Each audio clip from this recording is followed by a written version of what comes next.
kids! Have you ever wondered why the ocean is salty and why it doesn't just keep getting saltier and saltier?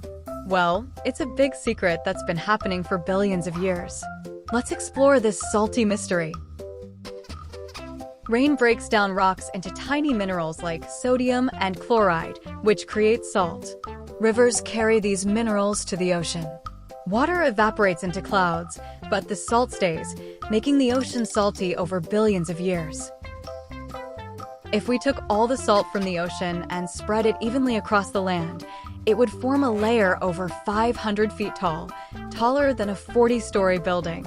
That's enough salt to bury houses, cars, and entire cities under sparkling white mountains.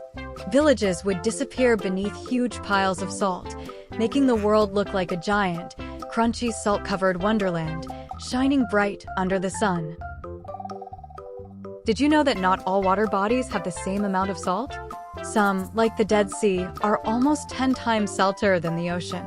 Because of this extra salt, the water is much thicker and heavier, making it easier to float. That means when you swim in the Dead Sea, you can float on the surface like a superhero without sinking at all. It's like magic. The ocean doesn't keep getting saltier because there are natural ways salt is removed.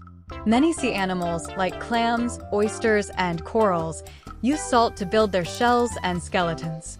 Also, salt gets trapped in sediments and rocks on the ocean floor, where it stays for millions of years. This balance of salt entering and leaving the ocean keeps the salt level steady, helping marine life live happily in a stable environment. Next time you visit the beach, remember that salty taste comes from rain, rocks, rivers, and billions of years of Earth's natural cooking. Keep exploring and stay curious. The ocean holds many amazing secrets waiting to be discovered.